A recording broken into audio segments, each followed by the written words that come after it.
అంటే అందరికీ నమస్తే అండి. జై శ్రీరామ్, భారత్ మాతాకి జై.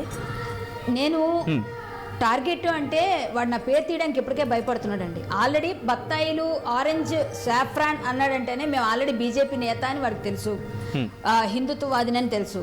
అంటే వాడు ఇండైరెక్ట్గా కాదు, డైరెక్ట్గా మమ్మల్ని అంటున్నాడు, మమ్మల్ని అందరినీ అంటున్నాడు.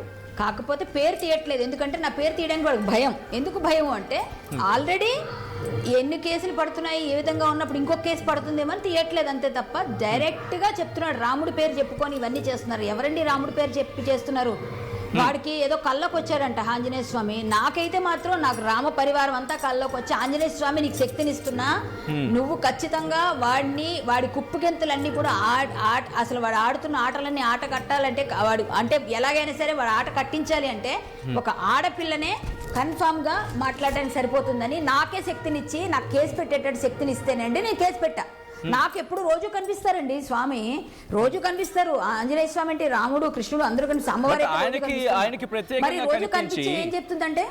ప్రత్యేకంగా కనిపించి మీరు 2026లో ఎవరైతే టార్గెట్ చేశారో, ఎవరైతే కండువా కప్పుకొని ఇటు ఒకప్పుడు ఒకలా ఉన్నారు, కండువా కప్పుకొని వాళ్ళు చాలా పునీతులు అయిపోయారని అర్థం వచ్చేలా మాట్లాడుతూ వాళ్ళ సంగతి చూడు అని చెప్పి తనకు డైరెక్షన్స్ ఇచ్చారట. సో ఆ లెక్కలో మీరు కూడా ఉన్నారా తన దృష్టిలో? నాకు కూడా ఇచ్చారు. మరి నేనున్నాను. అతను క్లియర్ గా ఉంది కదా, అందులో చెప్తున్నాడు కండువా కప్పుకునండి. నేను ఎప్పుడు కప్పుకున్నా, ఇప్పుడు కప్పుకోలేదు. ఆ వెధవుకి తెలియదేమో. సో నేనేమంటానంటే, నేను ఖచ్చితంగా రాముని వారము మాకేమి విచారము, స్వామి నీదే భారం, ఇదే నా స్లోగన్. కాబట్టి స్వామి మీద భారం వేసి మేము ముందుకెళ్ళిపోతున్నాం. కేసు అయింది, ఆ కేసు ముందుకెళ్తుంది. వాడివన్నీ క్లోజ్ అయిపోయే రోజులు దగ్గరలో ఉన్నాయి. వాడికి ఇప్పటికే భయం పట్టుకుంది. వాడు మాట్లాడడానికి కూడా మాట తడబడుతున్నాడు. వాడు బూతులు మాట్లాడకుండా ఏదో చేసేస్తానంత మాత్రాన వాడిని ఎవ్వరూ నమ్మరు.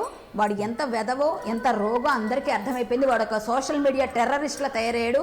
అలాంటి వెధవల్ని ఎంత తొందరగా మీరు అన్ఫ్రెండ్ చేసుకుంటే, అన్బ్లాక్ చేసుకుంటే, వాడి మీద రిపోర్ట్లు కొడితే, అన్సబ్స్క్రైబ్ చేస్తే అంత మంచిది భారతదేశానికి, దేశానికి, ధర్మ